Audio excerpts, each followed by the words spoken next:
When there are moments of unfulfilled attachment needs, especially during the first 12 years of life, and especially if those moments are chronic, they happen continuously over a period of time, or they're intense, there's a severe unfulfilled attachment need, like a trauma, not just like getting lost in a store for 5 minutes, then the body-mind gathers information from that experience and organizes it in a way that it doesn't have effective connections with everything else. And the information it carries does not provide effective navigation. Okay? So there's low vibrational content and low vibrational connectivity of the information in the body-mind. That's experience being processed into body-mind wiring. But then there's also the parts of the self who were within that moment of experience, the actual essence of the self, the actual parts of self-essence who were within those moments of unfulfilled attachment needs. Okay? And this can happen at any period of life. It's just more foundational if it happens in the first 12 years, because anything that happens after that is being built on that foundation. And so the foundational layers have kind of a greater impact because the stuff that happens ages throughout teenagehood and adulthood is filed in relation with that foundation of the body-mind, okay? But this can happen at any point in life. So even if everything was peachy keen the first 12 years and then life got kind of crazy and there were moments of unfulfilled attachment needs, this exact concept that I'm talking about can still happen, okay? And so experience is organized in relation with the well-being of internal attachments and attachment systems, okay? So then there's the experiential data, and it has low vibrational content that doesn't provide effective navigation. It might create thoughts, feelings, or action patterns that can create implicit health challenges or disrupt navigation in present moments, etc. And then there's low vibrational connectivity of that information where it doesn't have connection with everything else. It kind of becomes an island, basically. Okay? But then there are the parts of the self who are within the experience. They actually experience those moments of not feeling seen and loved. They experience those moments of not feeling respected and embraced. They experience those moments of not feeling supported and connected. They experience those moments of not feeling safe and secure, protected and provided for. They experience those moments firsthand. There are the parts of the self. And the parts of the self are completely different from the brain-body wiring. The essence of self is completely distinct from all of the brain-body wiring. And this is really, really important, because if we try to heal the brain-body wiring, but we're not realizing that parts of the self are distinct from that, then the navigation of the body-mind might improve, but you're not going to get those parts of yourself back in the same way where you feel this profound wholeness. Okay? So it's important to distinguish the essence of self from the brain-body wiring and the identity of that self from the experience. Because if you just address brain-body wiring, if you just heal the memory data and the neural content and connectivity, sure, the brain might make new connections. Sure, the body-mind might have better navigation and regulation. Sure, the way you experience, thoughts and feelings might shift for the better, but you're not going to get those parts of yourself back in the same profound way where you're like, laughing until you cry with gratitude and joy because you feel more whole than you've ever known in your life. Okay? And so there's the experience stored in that content connectivity, right? A little island of information. But then there are the parts of the self who are actually within that experience. And whether this happened at, age 4 or 5, age 9, 10, or whether childhood was a-okay, but there was some really severe stuff that happened in your early 20s or, like last week or something, okay? Then there are the parts of the self who were actually within that experience. And those parts of the self are on that island. So the island, in this metaphor analogy, the island represents the body-mind wiring, carrying information from experience that's now affecting navigation and regulation of inner realities. But then there are the people who are actually on that island, and those are the parts of the self. And those parts of the self have only ever known life in relation with that one island and the information on that one island. So let's say it's a desert island and there's no trees, there's no plants, there's no nothing, there's no color. It's just this brown island and it's just like blah, and there's no life and there's no deer, there's no butterflies. They've never gotten to see life beyond that teeny tiny island that is just a barren desert. Okay? But then there's like other parts of the self on like bigger bodies of land that, you know, get to be in the vegetation and with these cities and going and exploring all these places. Okay, just as like this analogy of like the body mind being like an earth map or something. Okay. And so the parts of the self who were within those moments of unfulfilled attachment needs, and that can look like a lot of different things. Anything from, you know, getting lost in a store for 5 minutes when you're 5 years old to like really severe traumas, or like, you know, a friend saying something mean or rude, or, you know, it can happen in like so many different ways. But any moment of unfulfilled attachment needs in any of the 4 systems. And then there are the parts of the self who were directly within that experience. And those parts of the self are then on that island. And they've never gotten to meet other parts of the self. And they've never gotten to experience anything beyond that island and the information carried in it. And so, you know, from one perspective, you can say parts of the self are stuck in past experiences. But there is no past. There's only present body-mind wiring. So what's actually happening is that there's disintegrated body-mind wiring, maybe unprocessed emotions or incomplete action patterns or incomplete survival responses or unfinished stories, or however you want to describe it. And there are parts of the self who are kind of in this like subconscious loop of that information, and they experience only that information, but it's in the subconscious or unconscious. And so it affects the self, but in ways you don't know about consciously. And these parts of the self are kind of in these loops of these unprocessed emotions or incomplete action patterns, or this island of information from past moments of unfulfilled attachment needs, however you want to describe it. And they don't get to experience navigation through the body-mind of present moments through any lens other than that restrictive information of this island in the body-mind. Okay. And so what happens in this healing journey of loving liberation is that we're able to complete those incomplete action patterns. We're able to process those unprocessed emotions. We're able to take that island and plant seeds so that beautiful, beautiful gardens grow. And we're able to bring in all these amazing animals so that deer and butterfly are frolicking through all this fresh, lush forest. Okay? In this metaphor analogy.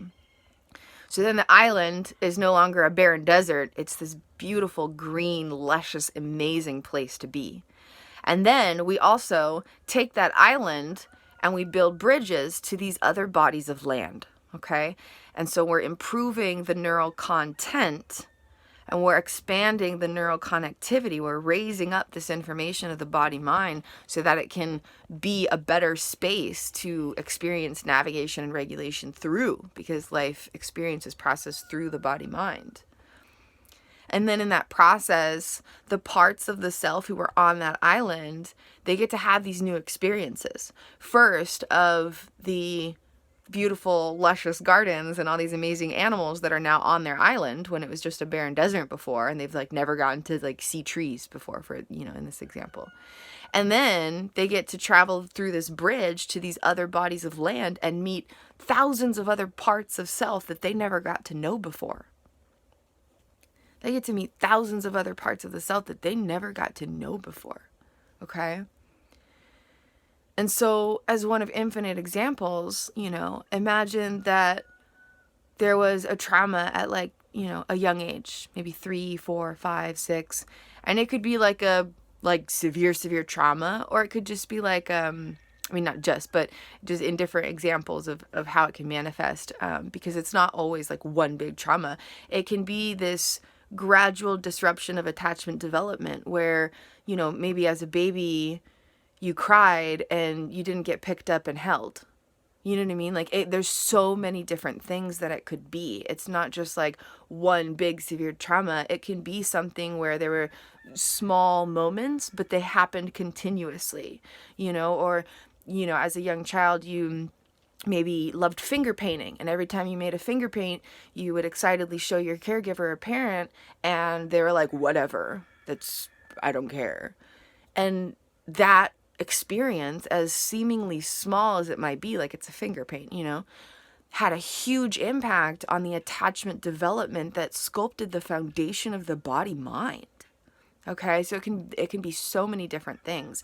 And maybe the first decade or so was okay and everything, but then you started to experience disruption of attachment well-being in relation with interacting with peers. Maybe it wasn't something in the family foundational attachment, but once you started to connect with peers, the early teens or something, then there was the stuff that happened and you didn't feel loved and seen and supported and safe and whatnot. And as seemingly small as it might have seemed, it disrupted the attachment development that sculpted the foundation of the entire body mind that the rest of life experience was organized on top of. Or maybe everything in childhood was peachy keen, but then there were these really intense things that happened, maybe a really severe breakup with a romantic partner, or something really intense, a natural disaster, or something really severe, or something not so severe, but maybe it kept happening. There's so many different things that can happen in the human experience, but when there's moments of unfulfilled attachment needs, this stuff that I'm talking about happens, where the data from that information carries this low vibrational content that's not able to effectively navigate things, and that data can't connect effectively with everything else. Okay, it can't connect with everything else. But then the parts of the self are distinct from the body mind and the experience. And so then there are the parts of the self who are on that island of the body mind, and they are not able to experience anything beyond that. But it's happening subconsciously and unconsciously, beyond anything you can directly perceive. And so you're going through moments, and let's say, for example, you stop to smell a flower. You're aware of yourself in a moment smelling a flower, but if there's 500,000 parts of the self on 200,000 different body-mind islands of past moments of unfulfilled attachment needs, then not all of the self is there to actually experience smelling that flower. And the moment will be reduced, but you won't know it. Okay? The moment will be reduced, but you won't know it. Because parts of you aren't there to experience that moment, but you won't have direct awareness of that. Because there's all these islands in the body-mind, but it's beyond awareness. One of the many miracles I discovered through my Implicit Revelations Case Study in an indescribably miraculous way. Long story short, the brain-body system was twisted inside out.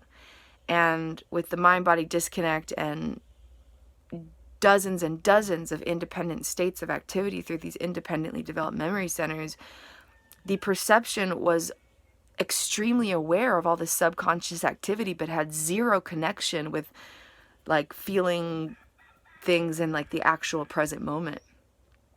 And unique brainwave activity that caused things to be you're basically in a sleep state even though you're waking. Like there's all this dysregulation and disruption of navigation, but it basically caused a miraculous awareness of subconscious activity without total connection with the conscious activity, okay?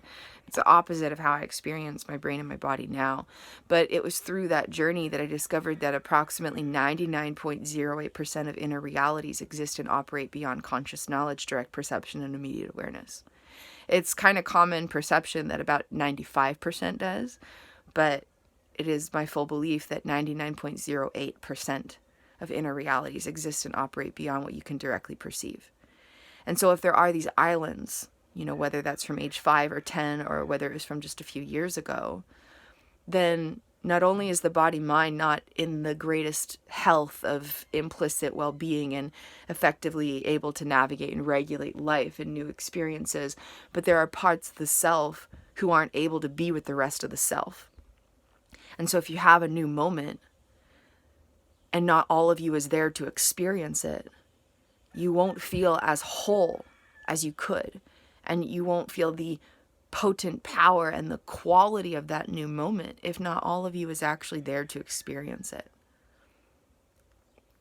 And so just bringing awareness to these inner realities and being there for these parts of ourselves that we might not know about.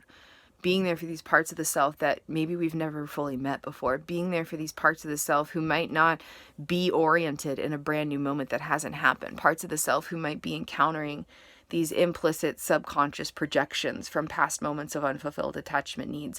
To be there for these parts of the self who might be encountering life through incomplete action patterns or unprocessed emotions.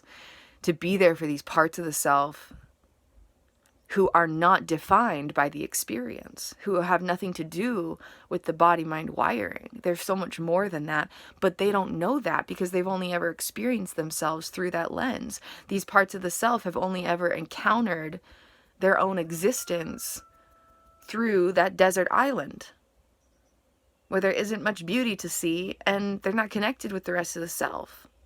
And so, of course, they're going to be like, bleh, on life or whatever it might be. Maybe they're not into the whole being alive thing because it kind of sucks because they're just experiencing life through this desert island.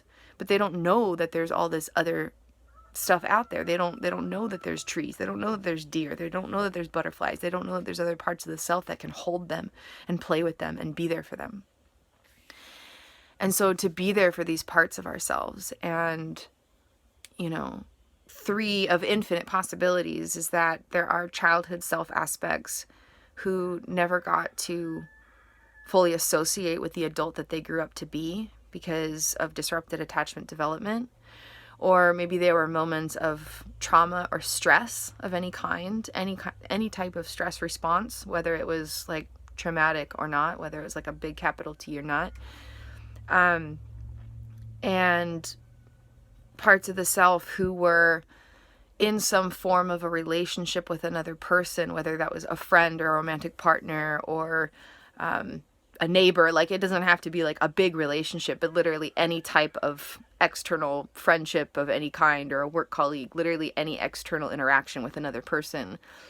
And they didn't get to know themselves independent of that relationship.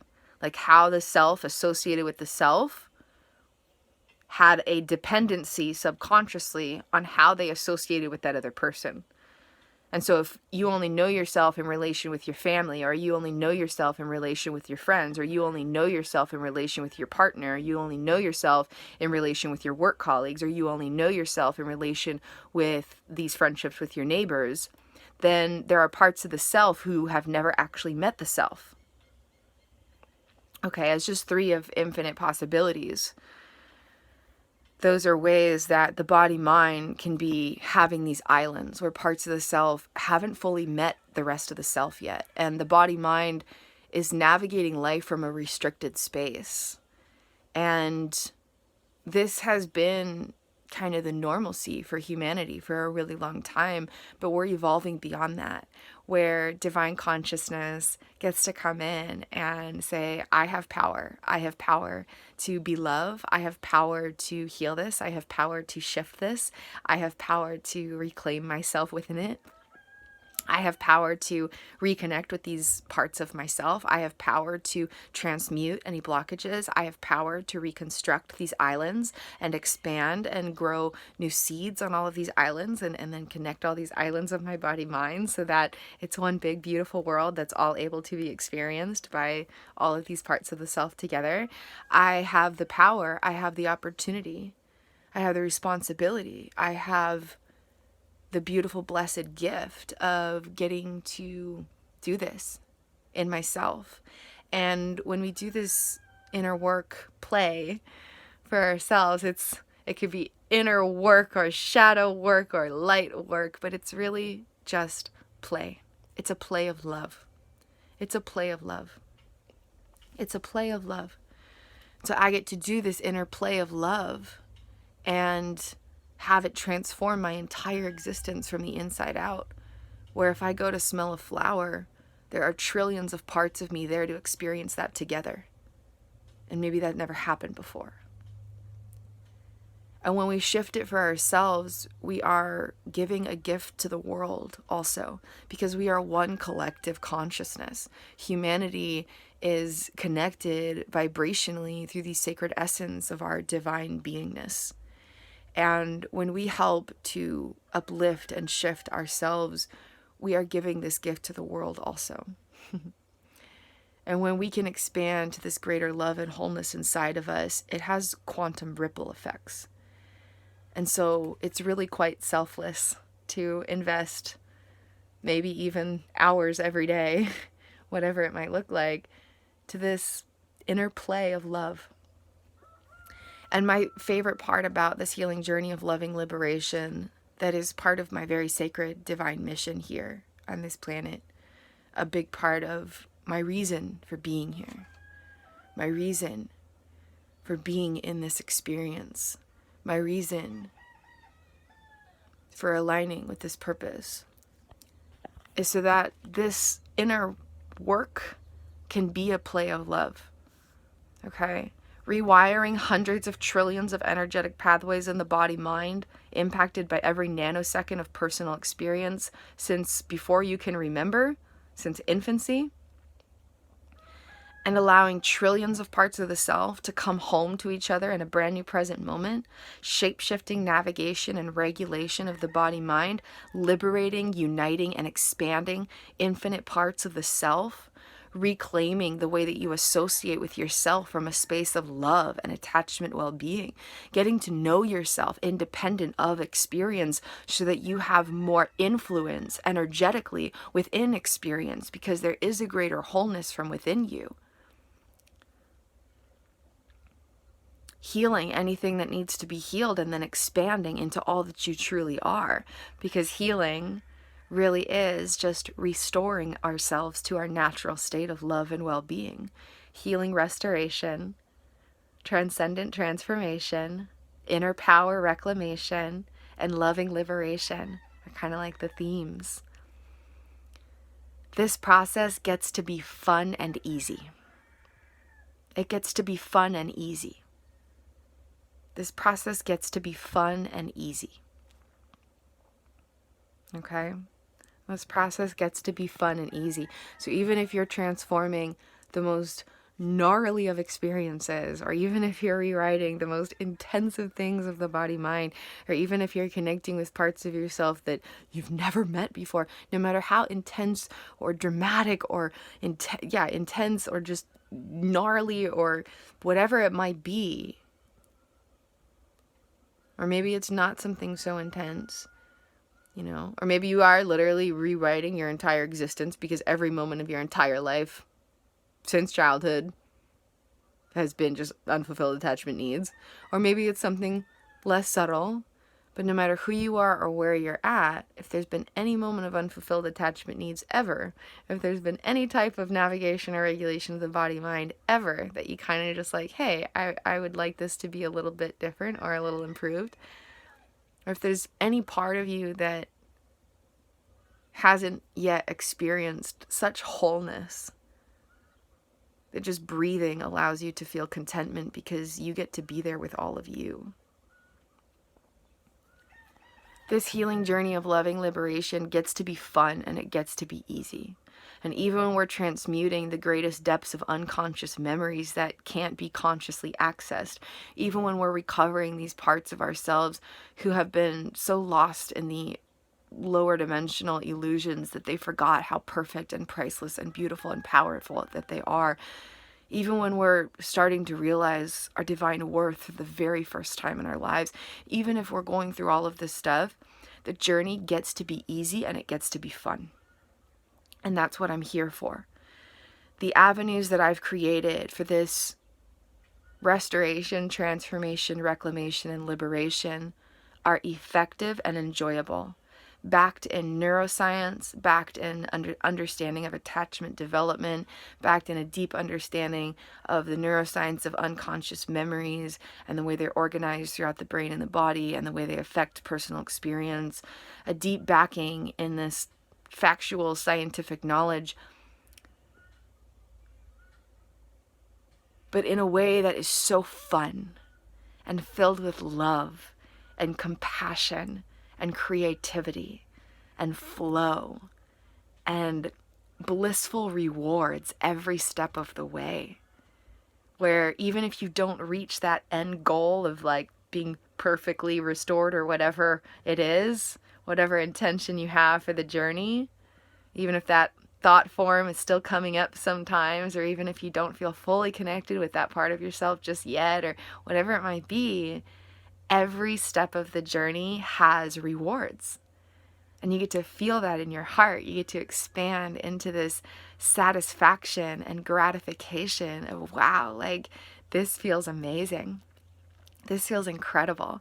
This feels amazing to reconnect with these parts of myself. This feels amazing to show up for these daily or weekly practices. This feels amazing to start to shift the unconscious memories that are navigating my life. This feels amazing to start to understand what's going on and why I'm experiencing these thoughts and these feelings and these action patterns and the way I make decisions in everyday life.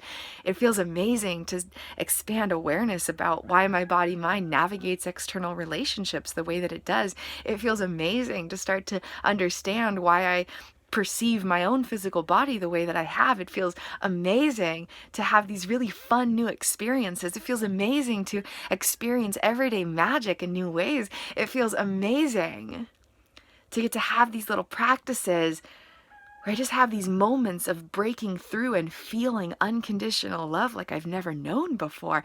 It feels amazing to have these new experiences where I get to feel like more of me when I didn't know what that felt like before. It gets to feel amazing. And so there's these incredible, beautiful, blissful rewards every step of the way. And then they do create this effective transformation where you actually reconstruct your entire body-mind from the ground up. You can rebuild your whole brain-body system from the ground up if you wish. Or if there's just one area of it, then you can rebuild that one area. And in the process, you get to connect with more of you than you've ever known before. And it feels amazing every step of the way. And then every few weeks or every few months or every few years or whatever the journey might look like, you're just like, wow, the transformation I've actually created from the inside out is life-changing and unfathomably vast. Like I couldn't have even imagined these breakthroughs I'm having, but it was these little seeds I planted on a regular basis. And those seeds were fun to plant, and they were fun to water, and they were fun to grow. And so these effective and enjoyable avenues of restoration, transformation, reclamation, and liberation is the purpose of my divine expressions and my divine offerings. And so I have many courses. You can follow thought forms back and understand their causalities and connect with parts of the self and reclaim power through some beautiful, simple practices. Healing into happiness, 95 play prompts where you literally just get to play with a fun mindfulness activity of self-love every day, and it starts to shapeshift the body-mind, and you get to kind of track your brainwave activity and all this stuff in some fun ways, I think, there, and some play sheets with it. It's like a workbook but more fun. And self-love liberation is you get to explore the well-being of attachment systems by tracing back your different thoughts, feelings, and action patterns to the underlying causality of the attachment needs and see how they're doing, and then have simple social self-engagement practices to nourish those attachment systems. And dear inner life partner, you get to nourish the well-being of attachments with your present moment self. Creative connections, you get to play in mirrors and with social self-engagement practices to totally rebuild the entire foundation of the body mind, going straight to the core foundation of it, shape-shifting the way every experience since childhood and during is affecting you now, and reconnect with those parts of yourself. Implicit transformation, you rewrite the foundation of unconscious memories, and it helps to complete incomplete action patterns and all this stuff, and helps to dissolve and resculpt those islands of the body mind and welcome home those parts of the self. And there's just so much magic. Let me look one thing up here real quick. There's so much magic, okay? And then liberated consciousness. You get to really understand the entire body mind in a brand new way from diagrams that I created, and really understand the entire structure of the body mind and how it affects personal experience and parts of consciousness, and really understand any of those islands that might be happening in new ways. And personalized marathon journeys, you get to unveil the hidden activity of the body mind and find out what's happening beneath the surface and the 99.08% of inner realities existing and operating beyond conscious knowledge, direct perception, immediate awareness, and meet those parts of the self on those islands.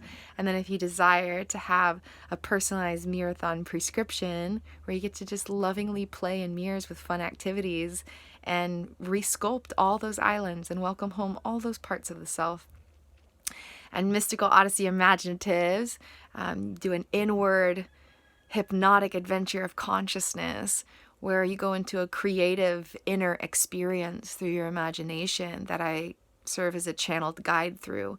And whether it's a social self-engagement practice to help dissolve those islands, or whether you're exploring the subconscious energetic landscape of your inner realms, or rebuilding the subconscious landscape of your inner realms, there's so many possibilities.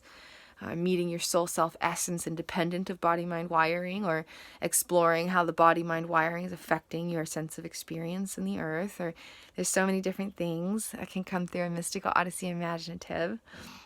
And the Implicit Revelations gift package, where you have new terminology to understand some of these unique experiences that can happen from having moments of unfulfilled attachment needs. And then there's video collections, the Liberated Consciousness mini class. You can explore how stimulus is processed into particulars of personal experience, including when interacting with other people. Our subconscious affirmations, and have these beautiful personified expressions of subconscious parts with affirmations that help serve the well-being of these 4 attachment systems. Delicious Magic Play Shop. You can learn how to practice self-love and mindfulness while cooking an incredibly healthy meal. Marathon practice. There's an inner child liberation marathon practice in the video collection. If you want to dive into a marathon practice without jumping into some of those bigger investments of the longer programs. Inner Child Hand Dance, the simplest and most fun and easy social self-engagement practice that has so much power and transformation. Sailing Through Consciousness Guided Meditation Collection. You can literally sail through your body, mind, and connect with all the parts of the self who are flowing through that data. And those are all of the creations that I offer. And then I also offer services. Mystical Odyssey Imaginatives as a service. There's also the course creation availability. Treasure mapping, and we can explore a beautiful treasure map to map out the body-mind wiring and how it's affecting parts of the self, and how to, reclaim power and loving liberation from that expanded awareness of inner realm activity. And Implicit Revelations discussions, where we explore some of the concepts that I've expressed through my implicit revelations and the theses in my documentary series and other videos since then. And Treasure Trove Tate, where we talk about some different concepts expressed through my diagrams and treasure maps, without necessarily creating a specific map of a personal experience, but just exploring all the different expressions of them and through them. And Loving Liberation Soul Sessions, where we explore how attachments are doing and how they're affecting personal realities, and from this expanded awareness create a pathway that will feel amazing and create the effective and enjoyable transformation that you deserve to experience and you deeply desire to experience. And consciousness consultation calls, where I connect with the divine essence of your consciousness, independent of brain, body wiring, and experience. And from there, we create this expanded awareness, and from the expanded awareness, have more insight and power and tools and wisdom and perspective and opportunities and resources and practices and techniques to create effective and enjoyable restoration, transformation, reclamation, and liberation in whatever way fits you and where you're at. I also have a merchandise store where over 100 original designs support these exact healing intentions. So lots of magic, and it all comes back to this journey of how can we help the body-mind be restored to its perfection of navigating and regulating existence. And in that process, welcome all these parts of the self home to each other in a brand new present moment. Planting seeds so those desert, barren islands can grow these beautiful, luscious jungles. And then reconnecting those islands with other bodies of land within the body-mind, so that the brain-body wiring has a greater ability to function optimally, navigate and regulate existence. And so all the parts of the self can be connected with all the parts of the self. And if you go to smell a flower, the regulation is helping you smell the flower. The navigation is helping translate the experience of smelling a flower. And trillions of self aspects are all together to smell that flower in a brand new moment that hasn't happened yet. And in that process, we just experience this deeper wholeness and well-being and loving liberation. And it's beautiful and magical. You can explore all my different offerings in the video description below, or just create space to expand awareness and be there for those parts of yourself in whatever way that you can. And know that every moment you show up for these parts of you, it matters and it makes a difference, and those moments can add up into some really big victories.